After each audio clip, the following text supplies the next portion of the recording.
1 Corintios capítulo 15, 55, versículos 55 al 58. ¿Dónde está, oh muerte, tu aguijón?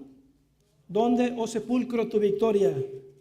Ya que el aguijón de la muerte es el pecado y el poder del pecado la ley. Mas gracias sean dadas a Dios, que nos da la victoria por medio de nuestro Señor Jesucristo. Así que, hermanos míos, amados, estad firmes y constantes, creciendo en la obra del Señor siempre, sabiendo que vuestro trabajo en el Señor no es en vano. ¿Ver hasta dónde se ha extendido este culto? Bueno, en toda la República Mexicana se ha extendido, por supuesto. Sus feligreses han aumentado desde la frontera sur hasta la frontera norte, más de 2 millones en la República Mexicana, donde se suman más de 1,000 altares en todo el país, y hasta ya se organizó caminatas de fe, que le llaman ellos en México, especialmente en la Ciudad de México. El culto a la Santa Muerte no solo ha venido cada vez cobrando más adeptos dentro del país, también en los Estados Unidos, en América Latina y hasta en España. En Argentina y otros países de Sudamérica le llaman la Santa Buena Muerte o San Muerte, pero es el mismo culto. Y como ustedes saben, pues este culto se ha extendido, está muy marcado en la franja fronteriza entre México y los Estados Unidos. Y por supuesto que se ha extendido al territorio estadounidense con la inmigración ilegal de varios de sus discípulos, quienes ellos afirman haber entregado su travesía a la santa o a su santa, como le llaman, y en esa travesía, por supuesto, llevando entre sus ropas imágenes de ella para mantener su continua protección. Es entonces a través de estos inmigrantes ilegales que la Santa Muerte se ha extendido por los Estados Unidos. Y es interesante porque la devoción a la Santa Muerte ha crecido en una forma considerable en Chicago, Los Ángeles, Tucson, Arizona, Atlanta y ahora en Norte y Sur Carolina y por supuesto en otras áreas urbanas. Y este es uno de los fenómenos fenómenos religiosos más inusuales que ha cruzado la frontera, si lo comparamos con otros cultos. Y en esas ciudades, estatuas, veladoras, amuletos, medallas de esas figuras esqueléticas son vendidos en supermercados, en tiendas de $1, en plazas comerciales, en los flea markets y en varias partes de estas ciudades que hemos mencionado. Se estima que hay más de 5 millones de personas que rinden culto a esta controvertida figura de la Santa Muerte, a la cual se asocia inevitablemente con la delincuencia. Ahora, ¿qué tan cierto es de que todo favor tiene un precio o toma chocolate y paga lo que debe, como dice Paco del Toro? Aun cuando hay voces que aseguran que la Santa Muerte, y en los testimonios que pudimos obtener nosotros en entrevistas personales, muchos aseguran que no es cierto, de que la imagen no te va a dar nada para dañarte. Hay otras voces, por supuesto, que dicen que sí cumple deseos a cambio de cobrarse la vida de algún ser querido. Pero los creyentes y vendedores, por supuesto, niegan y dicen que eso es una mentira. Ellos dicen que no es cierto, ella no te pide nada a cambio de su ayuda, no te pide ni te quita nada, ni un familiar, ni dinero, ni tu alma, ni un sacrificio, nada. Dicen, solo son mentiras que inventan para desprestigiarla. Ella te da más bien, no te quita. Ahora, hermanos, nosotros sabemos, ¿verdad?, que Satanás no te va a dar nada de gratis o si no le devuelves el favor. De Satanás nunca vamos a esperar nada bueno. Y este culto de la Santísima Muerte se ha comprobado en México que ha ocasionado posesión demoníaca en muchos de sus seguidores. Y fuimos testigos de posesión demoníaca en algunas de las actividades que tuvimos evangelísticas, especialmente entre los indigentes o la gente de la calle, porque tenemos un ministerio donde se les da de comer a los indigentes. Ellos llegan, más de 300 personas llegan cada martes Ahí les predicamos el Evangelio y muchos de ellos llegan con sus imágenes puestas. Y ha habido un aumento de poseídos por el demonio, porque precisamente Satanás ha poseído a muchos que pertenecen a esta secta. Ahora recuerden que Satanás es un ángel caído, es inteligente, tiene poderes, aunque son limitados, pero los tiene. Y Satanás ofrece bienes que a la larga resultan para mal. Y si no hacen lo que la Santa Muerte les dice o no cumplen sus promesas, les va mal por el poder del demonio. Por eso la investigación seria y profunda que hizo Paco del Toro al hacer esta película fue algo que realmente nos abrió un poco los ojos. Un devoto de la Santa Muerte en Los Ángeles, California, confesó que él le pidió a la Santa Muerte un empleo. Posteriormente, cuando lo halló, su hijo se enfermó seriamente. Ahora, es común que los devotos de la Santa Muerte sientan alguna satisfacción porque se les concedió un favor. Pero con el tiempo, algunos empiezan a sufrir insomnio, pesadillas, escuchan ruidos o perciben hasta malos olores. En algunos su personalidad cambia para mal. Suelen volverse violentos, agresivos y ansiosos. Algunos han llegado aún más lejos, es decir, al suicidio. Nosotros sabemos que Luzbel, Lucifer, es sagaz, es astuto, inventa toda clase de medios para enganchar a niños y adultos y atraparlos.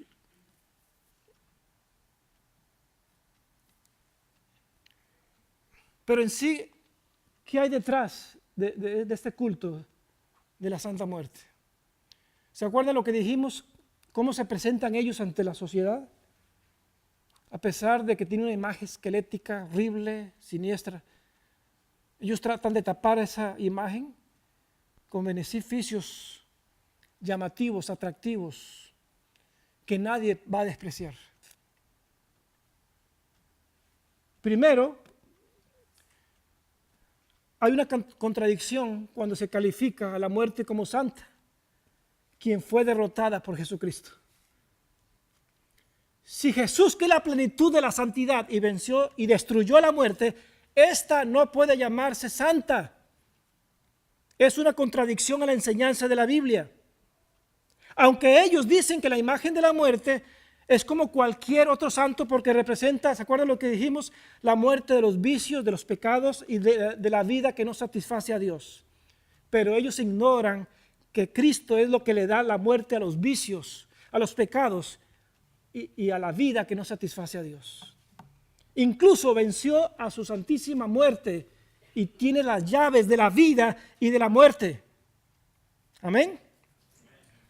El culto a la Santísima Muerte, hermanos, es un culto que muchos católicos nominales, no fieles, nominales y por supuesto ocultistas rinden. Y ellos pasan por alto de que Cristo venció la muerte. Nosotros sabemos como cristianos que la muerte es el fin de la vida del ser humano y no alguien que se le puede pedir protección. Además, eso es antibíblico y es falso. Y el culto a la muerte es nocivo espiritualmente porque es ocultismo y satanismo abierto, ya que es lo que acaba con la humanidad y es la consecuencia del pecado. ¿A quién debemos de adorar nosotros? Debemos de adorar al dador de la vida eterna, Cristo Jesús, y no a la muerte, que es el fin de la vida misma y que es consecuencia del pecado, ¿no es cierto? ¿Qué dice la Biblia? Que la paga del pecado es muerte. Entonces, ¿cómo puede tanta gente adorar y rendirle culto a la paga del pecado, que es la muerte, y que solo significa destrucción del pecador? En el fondo, lo que se busca en este culto es hacer encantamientos, hechicerías, venganzas, atraer el poder y el dinero fácil. Es por tanto un ritual de esoterismo. Algunos dicen que solo la ocupan para hacer magia blanca o buena. Aún así es esoterismo. ¿Y qué es el esoterismo?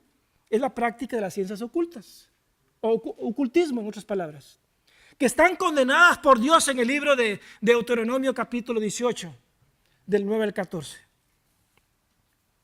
Entonces es una parodia pagana el rendirle culto a la muerte. Es ocultismo, satanismo, rendirle culto a alguien que solo destruye, que es el resultado del pecado, que es la separación eterna de la vida eternal si la persona muere sin Cristo, que fue vencida por Cristo y que la victoria sobre la muerte es la vida eterna. El rendirle culto es encomendarse a lo que acaba con la vida y que solo llevará a la condenación eterna. Por eso, hermanos, ¿a quién debemos de ir? Vayamos solo a Cristo, el Rey de Reyes y Señor de Señores, el camino, la verdad y la vida, el Dios fuerte, Padre eterno, Príncipe de paz, que venció la muerte. Vayamos al vencedor de la muerte, que es Cristo, y encontraremos vida eterna. Pero si se va a alguien vencido como la muerte, todo es ¿qué? Efímero, maldito, destructivo y condenación eterna. Ahora, aquí quería llegar a esta parte. ¿Cuál es nuestra perspectiva cristiana en cuanto a la muerte? Y bueno, en cuanto a la vida. ¿Cómo le respondemos nosotros a este culto? ¿Algunos de ustedes han tenido algún contacto con personas que practican el culto de la Santa Muerte? ¿Escuchan que ya en las escuelas se está infiltrando? ¿Mucho? ¿Los llevan a los trabajos? En toda la franja fronteriza, por supuesto, secuestradores, delincuentes, narcotraficantes, los mafiosos. ¿La promueven? ¿Cómo le respondemos nosotros a ellos? ¿Cuál es nuestra perspectiva cristiana en cuanto a la vida? Bueno, la primera perspectiva en cuanto a la muerte es que la muerte es simplemente el cese de la vida, ¿no es cierto? Como dice la Biblia, está determinado que todos muramos. La perspectiva de que el cristiano no debe temerle a la muerte física. La perspectiva cristiana de que la muerte es lo opuesto a la vida. Jesús dijo, yo soy la vida. Y aquí en 1 Corintios 15, 55, como leímos, ¿dónde está, oh muerte, tu aguijón? ¿Dónde está, oh sepulcro, tu victoria? Y en Oseas capítulo 13, versículo 14, en la profecía de Oseas, refiriéndose a Jesucristo, dice que Cristo será la muerte de la muerte. Oh muerte, yo seré tu muerte.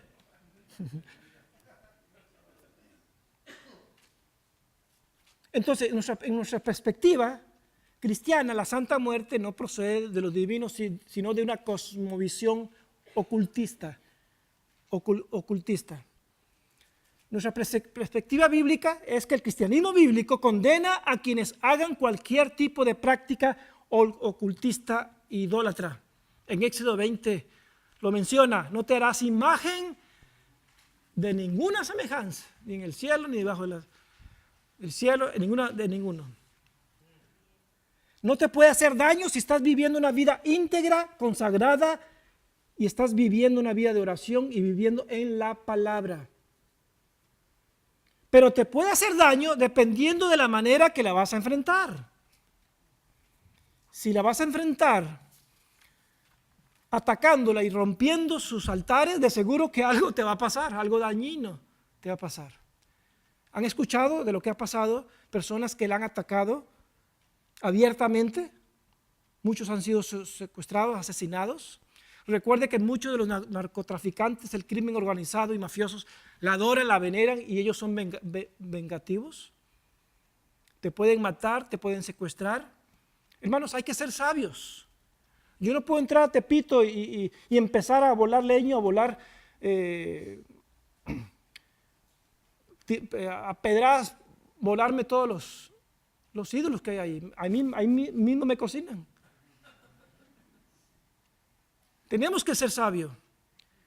Entonces tenemos que depender ¿de qué? Tenemos que depender de la guianza y sabiduría del Señor para tratar con ellos, porque esto es un asunto espiritual, es una batalla espiritual. Eso es el territorio del enemigo y no podemos entrar ahí desarmados.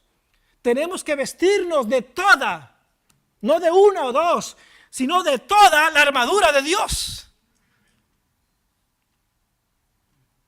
Recuerden que nuestra lucha no es contra carne y sangre, dice el Señor. Nuestra lucha no es con el pastor de allá, ni con el fulano de allá, ni con el hermano de aquella iglesia.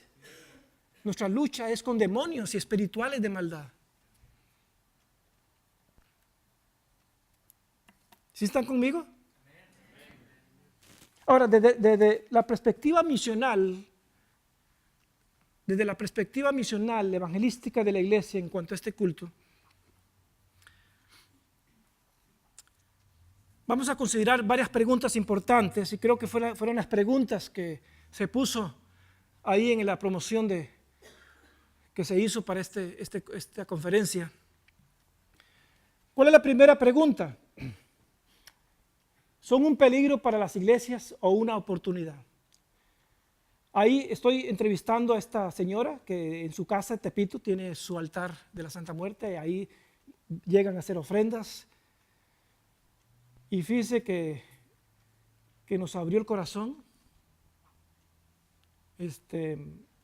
no nos puso peros para poder compartirle de Jesucristo. ¿Pero son un peligro para las iglesias? Yo creo que las dos cosas, ambas son ciertas. Definitivamente es una oportunidad, aunque no minimizo el peligro que son porque están ganando muchos adeptos, pero solo en eso, porque ningún daño puede hacerle a un hijo de Dios si éste es sabio de cómo tratar con ellos y por supuesto si está lleno del poder del Espíritu Santo. Hermanos, el culto como tal, como mencionamos, es de origen demoníaco, como hemos hablado, pero puede usarse como una oportunidad de acercamiento y plática de las cosas espirituales con las personas. Claro que es una oportunidad, creo que debemos de aprovechar todas las oportunidades para compartir del Evangelio. Por ejemplo, el Día de los Muertos es una oportunidad para compartir lo que la palabra de Dios dice acerca de la muerte. ¿No es cierto? Debemos de buscar citas divinas con ellos, porque las personas están buscando respuesta a los problemas de la vida, al sufrimiento, a la injusticia, a la maldad, a la impunidad, a la incertidumbre. Pero hay que ser sabios, por supuesto, y no meterse en la boca del lobo. Tenemos que evitar lugares donde ellos están concentrados, donde ellos están dominando. Un dicho que dice mi esposa es, si no quiere que te toque, no te pongas en el tocador. En Tepito no podemos entrar después de las 6 de la tarde. No podemos hacer ministerio después de las 6. Ahí mismo te linchan. Y oye los balazos que pasan por todos lados y muertos el día siguiente. Es un peligro. Es un peligro porque espiritualmente representa un arma del enemigo en la lucha espiritual que mantenemos cada día los creyentes en ese lugar. Y porque muchos están siendo arrastrados por esta secta que está cobrando importancia en un corto periodo de tiempo. Hasta se ha infiltrado en las escuelas. Y los niños, nuestros hijos, tienen que lidiar, tienen que enfrentarse a esa situación. Por eso esto nos hace no menospreciarla en términos de influencia, sino mantenernos despiertos, sabiendo que nuestro adversario, el diablo, no descansa de sus ataques. También esta es una oportunidad para la iglesia de llamar a esas almas sedientes a que conozcan el verdadero manantial que satisface su sed y la necesidad del alma que ellos tienen. Ahí esa foto de abajo es precisamente el centro de adoración de la figura esquelética de esta Santa Muerte en Tepito. Ahora, hermanos, como iglesia hemos sido llamados a evangelizarlos. ¿Qué piensan? Pero la pregunta del millón, ¿cómo hacerlo? Yo creo que para poder contestar esa pregunta tenemos que ver que el culto a la Santa Muerte es una subcultura a la cual se debe conocer más de cerca para alcanzar a los que la practican. ¿Qué significa esto que acaba de decir?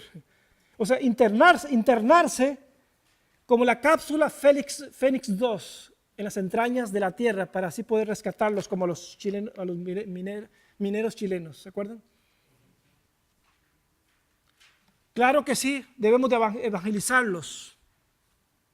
Claro que sí, no hay duda. Todos aquellos que no conocen la salvación, le debemos de llevar el mensaje. Sean de la santa, de la niña o sean del niño. Somos llamados a evangelizar a todo tipo de personas, pero no con campañas evangelísticas, no trayéndolos al templo, porque eso no va a funcionar. ¿Cómo hacerlo? Lo que nos está funcionando en la Ciudad de México es que lo estamos haciendo a través del evangelismo relacional. El evangelismo relacional, donde se hacen citas divinas, divine appointments con ellos, como lo hemos hecho. Y muchos de ellos nos han escuchado sin ningún problema. Otros, por supuesto, nos han rechazado. Y lo hemos hecho tal vez partiendo de un tema común que tenemos con ellos, como la muerte. Es un tema que ellos nos van a poner atención.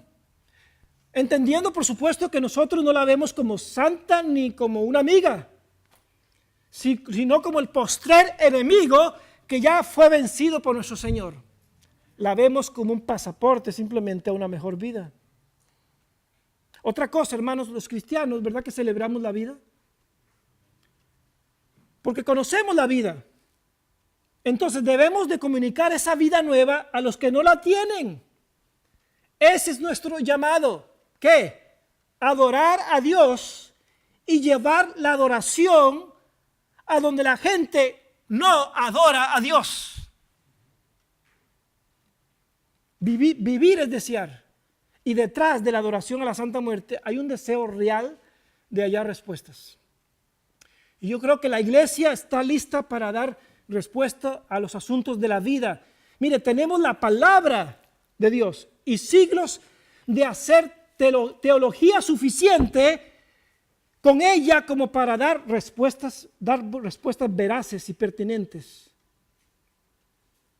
a lo que se nos enfrenta. Se pueden presentar temas sobre la muerte, como por ejemplo, ¿hay vida después de la muerte?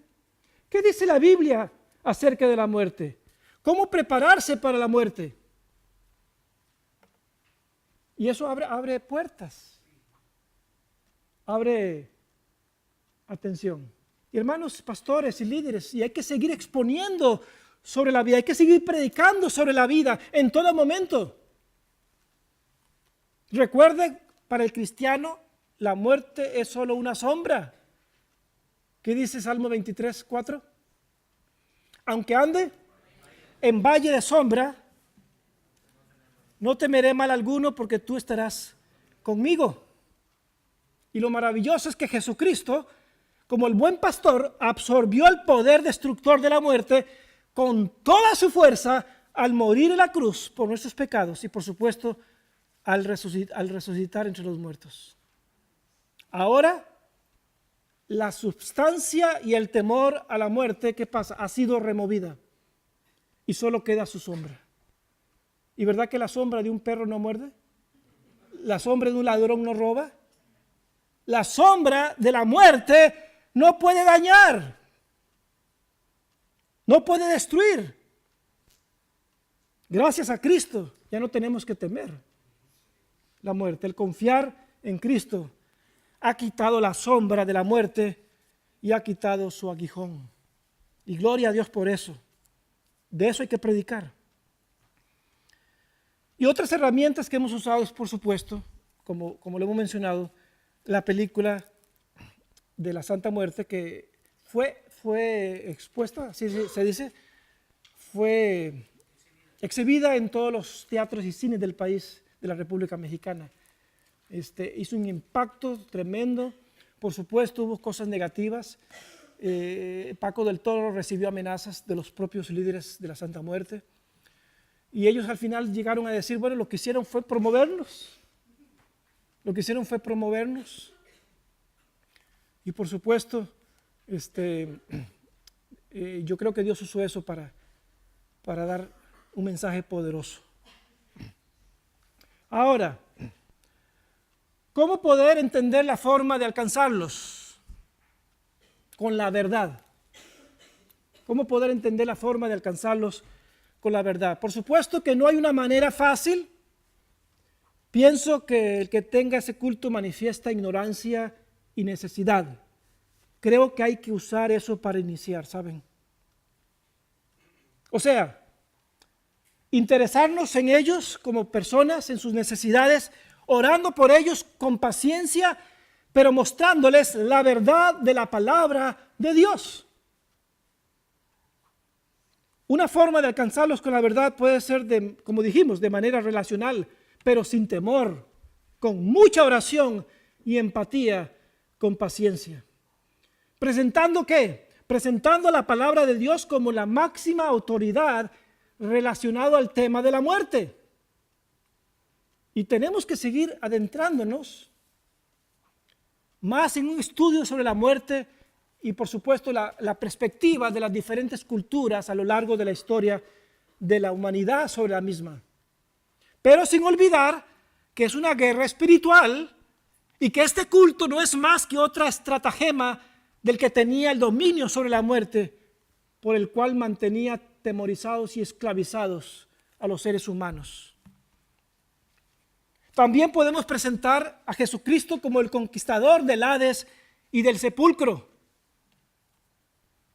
A Jesucristo como el conquistador del Hades. Y presentarnos nosotros como favorecidos por la muerte misma, ya que es muchísimo mejor el estado o condición al que llegamos al partir para estar con Cristo Jesús. Como Pablo lo dijo, ausente del cuerpo, pero presente en el Señor. Entonces, ¿necesitamos qué? Necesitamos pedir dirección a Dios para que Él dé oportunidades para predicar el Evangelio. Hermanos, Pablo buscó oportunidad y supo identificarlas. O sea, hay que afinar nuestros oídos espirituales para saber qué es lo que Dios está haciendo en estos tiempos. ¿Qué es lo que está pasando? Y yo creo que esta conferencia que se ha impulsado es parte de esto, de conocer. ¿Y qué es lo que está pasando? Y cómo el enemigo se está moviendo en diferentes formas. Y qué bueno que están aquí. Ahora, respecto a cómo poder entender la forma de alcanzarlos, también necesitamos, como iglesias, ocuparnos de seguir investigando nuestro contexto social en que ministramos, por supuesto. Recuerde que esto es una secta y es parte importante de la cultura mexicana. Aunque su origen es reciente como organización, el culto a la muerte es una herencia de la cultura prehispánica a través de los años. Entonces, hermanos, de alguna manera estamos viendo un regreso a este tipo de cultos, no solo por la necesidad de la gente de ejercitar una espiritualidad, sino porque en cierto sentido el mexicano sigue tratando de definir su propia identidad. Y las culturas indígenas tenían temor y respeto por la muerte, y eso se ve reflejado detrás del culto a la muerte en su expresión hoy en día contemporánea. Ahora, ¿qué podemos hacer como pastores, líderes, para prepararnos?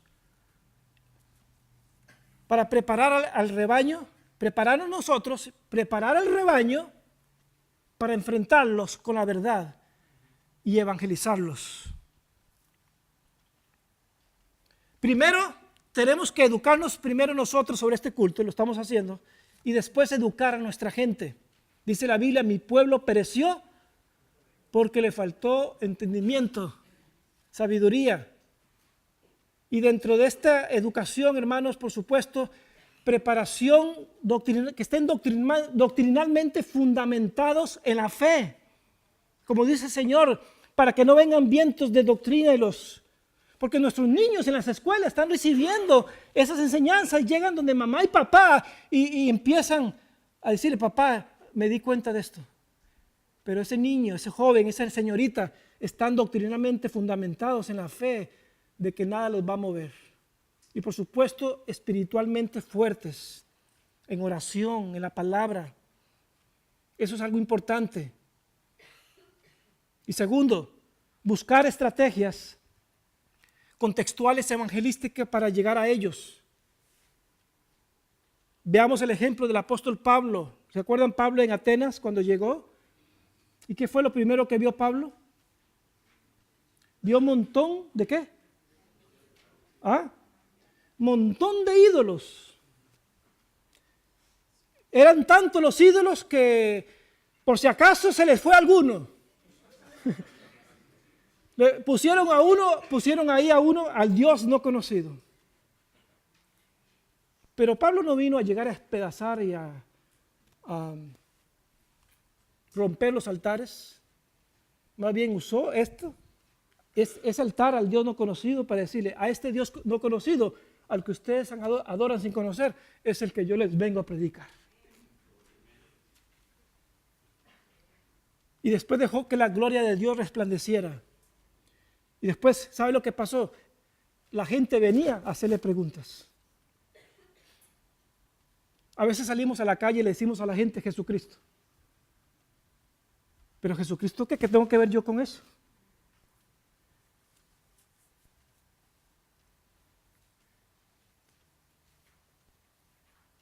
Si alguien viene a mí así como medio atarantado y me dice 4x9, ¿qué le pasa a ese tipo? Que yo le estoy preguntando cuánto es 36 o las 7:30, pues ¿qué le pasa? ¿Acaso le estoy diciendo qué hora es? Y a veces salimos nada más a decirle Jesucristo. ¿Y Jesucristo qué? La iglesia, hermano, no salía a contestarle preguntas a la gente, más bien la gente venía a hacerle preguntas a la iglesia. ¿Se acuerdan de Pablo y Silas que fueron metidos en el calabozo de más adentro y fueron esposados con cepos? Y Pablo y Silas cantando alabanzas a Dios. Pablo no empezó a decirle al carcelero, mira, impío pecador, tú tienes a los hijos de Dios aquí encerrados, el diablo te va a llevar y te va a tostar en el... Pablo no dijo nada de eso. Un tiempo de ayuno y oración. Hemos siempre pensado en tener un tiempo de ayuno y hacer cadenas de oración. Hemos hecho caminatas de oración, donde caminamos por esos lugares difíciles, bloque por bloque, cuadra por cuadra, orando por las casas, por los negocios, aunque sean de pirata, orando por los dueños de ahí. Hacemos saturación evangelística, como le expliqué ya, ¿no? Donde tomamos cuadras enteras y las invadimos de literatura cristiana. Estamos usando el método de la iglesia en casa, donde se abren las casas. Los hijos de paz aparecen diciendo, yo quiero un culto en mi casa, yo quiero un estudio bíblico en mi casa. Y ahí se han comenzado iglesias. Por supuesto, usamos el evangelismo personal, predicaciones al aire libre, servicios evangelísticos semanales. Tenemos un pastor nacional que les está ministrando semanalmente a ellos, que es parte de mi equipo, el hermano Luis Urbina. Él está ahí cada semana, reúne a la gente ahí y empieza a predicarles, compartirles el evangelio, les da comida, alimentos, etc. Tenemos que buscar todas las estrategias posibles y ser sabios en esto. Ahora, lo que hemos hecho para prepararnos espiritualmente para entrar en ese territorio, esto es muy importante. Bueno, primero educarlos a ellos sobre este culto, el hecho de que tomen el ayuno y la oración como algo primordial. Seguimos haciendo caminatas de oración. Los que van a entrar a ese territorio, por supuesto, deben tomar en consideración los siguientes aspectos espirituales personales que le llamamos preparación para enfrentar al enemigo, a Satanás. Primero, ore como nunca ha orado. Tú puedes hacer algo más que orar después que hayas orado, pero no puedes hacer nada si no oras hasta que hayas orado. Esto es importante. Segundo, practicar la presencia de Dios a través de leer la palabra y mantenerse en la palabra, en la Biblia. Ellos tienen que entender esto. Yo lo tengo que entender, porque es parte de estar vestido de toda la armadura de Dios. Tercero, quitar todos los obstáculos que hay en nosotros. Obstáculos para orar, como los pecados no confesados, el descuido de la palabra de Dios. Tal vez no he perdonado a aquellos que he ofendido. Tal vez relaciones familiares rotas o peticiones y motivos de oración erróneos. Eso es parte de la preparación. Por supuesto, cada integrante del equipo y mi persona oramos por sí mismo, por limpieza, por fuerza, por coraje para deshacer los pecados confesados. Ahí se rinde todo al Señor. O sea, quitar toda voluntad egoísta, ambiciones, deseos, planes, esperanzas personales, tiempo, talento propio, todo.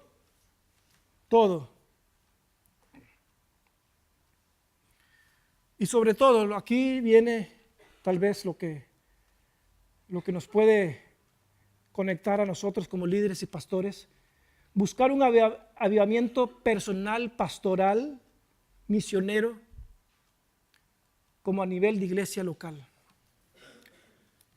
Buscar un avivamiento personal. Pero aquí, hermanos, cuando hablamos de un avivamiento, estamos hablando de un compromiso con un avivamiento. Un compromiso, no involucrarnos con un avivamiento, que es la diferencia, ¿verdad?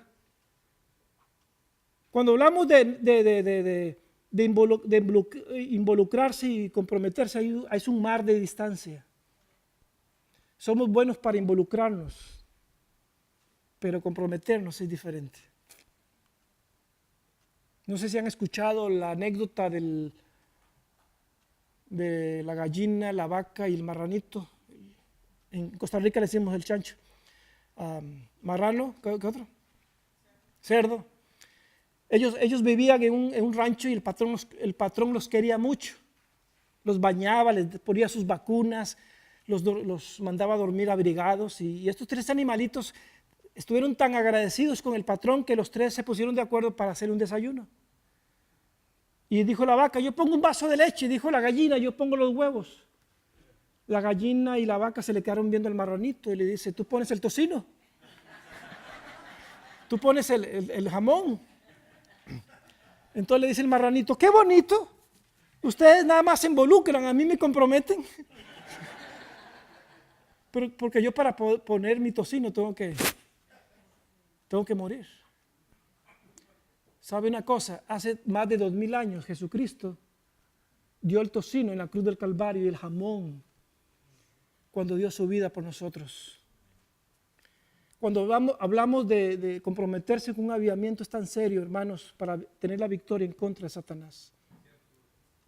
¿Qué es estar comprometido con un avivamiento? Primeramente, es el reconocimiento profundo y sincero de pecado y arrepentimiento. Estoy hablando al pastor, al líder.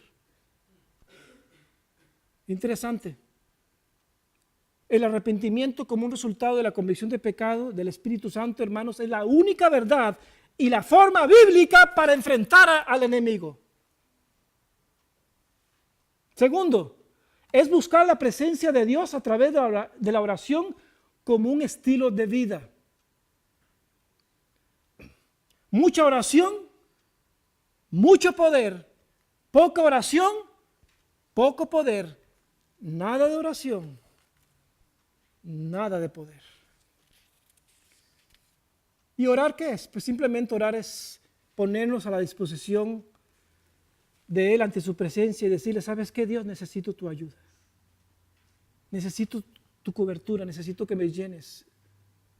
La oración es la llave, hermanos, para vencer a Satanás y con todo y su culto de la Santa Muerte. Dios anda buscando a cristianos, a líderes, a pastores, evangelistas y ministros que crean que el poder no está en la pluma ni en la computadora, sino en las rodillas.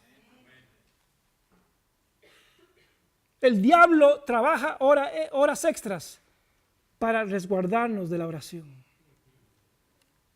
Y sabe que ningún creyente o líder consagrado debe permitir que pase un día sin apartar un tiempo específico para hablar con Dios, aparte de sus otras actividades.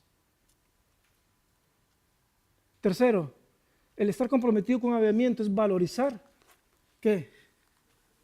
El estudio de la palabra de Dios. Como líder, como pastor, encontrar mi propia disciplina para vivir en la palabra. Eso es un elemento vital para resistir a Satanás y a sus demonios.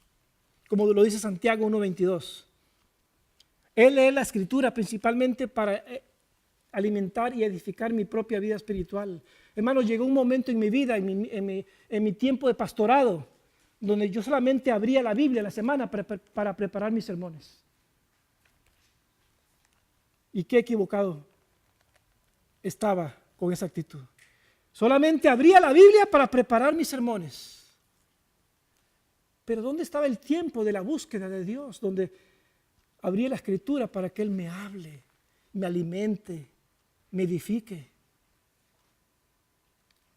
En este caso, el arte de la lectura devocional es más que un asunto de técnica, es un asunto y una actitud del corazón.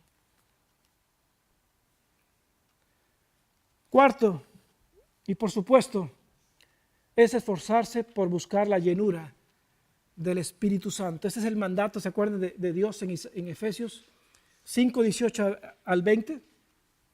Ser lleno del Espíritu Santo debe ser un acto continuo de todo líder, pastor, siervo de Dios, comprometido con un avivamiento.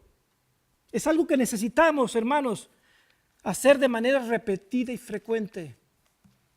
El ser lleno del Espíritu Santo es vital. Al ser lleno del Espíritu Santo, usted confíe que Él lo controla, Él lo dinamiza de acuerdo a su mandamiento y promesa de Efesios 5:18. Y si hacemos eso, lo único que Satanás va a conocer va a ser el número del calzado de sus zapatos. Porque usted lo va a tener bajo sus pies. Como dice la Escritura. No estoy minimizando sus estrategias ni su poder.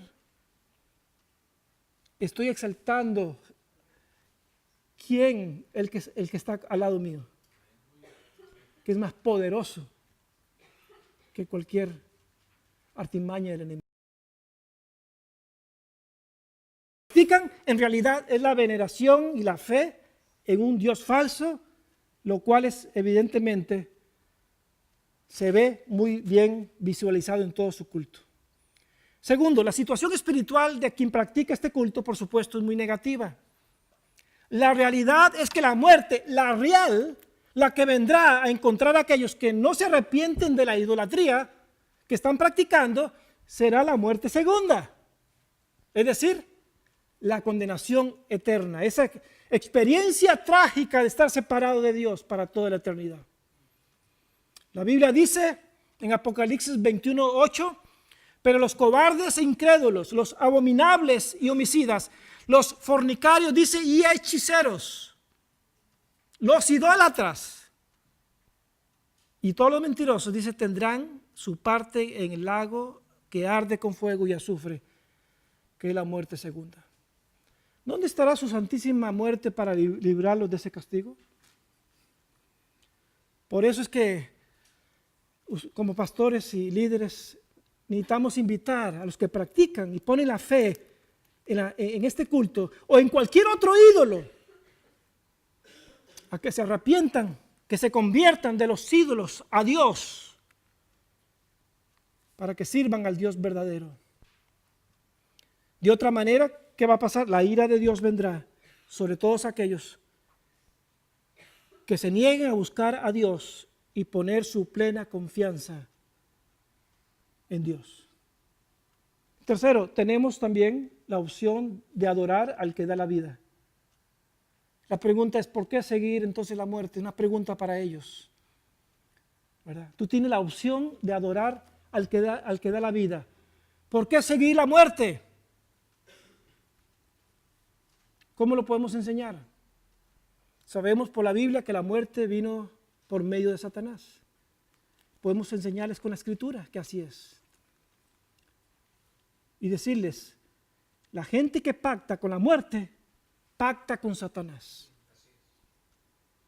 Y obviamente por un periodo de tiempo puede ser que reciban un bien material, pero por el otro lado llegan las pesadillas, los problemas familiares, el descontrol emocional, enfermedades y una serie de problemas. Y cuarto, una de las cosas que debemos de hacer es transmitir un mensaje, dar el mensaje de Jesucristo, que Él sana, que transforma, que Él cambia las vidas de las personas verdaderamente y para siempre. No temporalmente, no esperando que le devuelvas un favor. Porque dice el Señor, aunque nosotros seamos infieles, Él permanece fiel. Y la pregunta es, bueno, ¿cuántos de nosotros estamos dispuestos a aceptar este reto? ¿Verdad? Sabiendo que no es fácil, sabiendo que no es por nuestras propias fuerzas, es por las fuerzas de Él. No es porque somos fieles, es porque Él es fiel. No es por el poder de nuestra fuerza, es por el poder de Él. Amén, hermanos. Qué bueno que vinieron.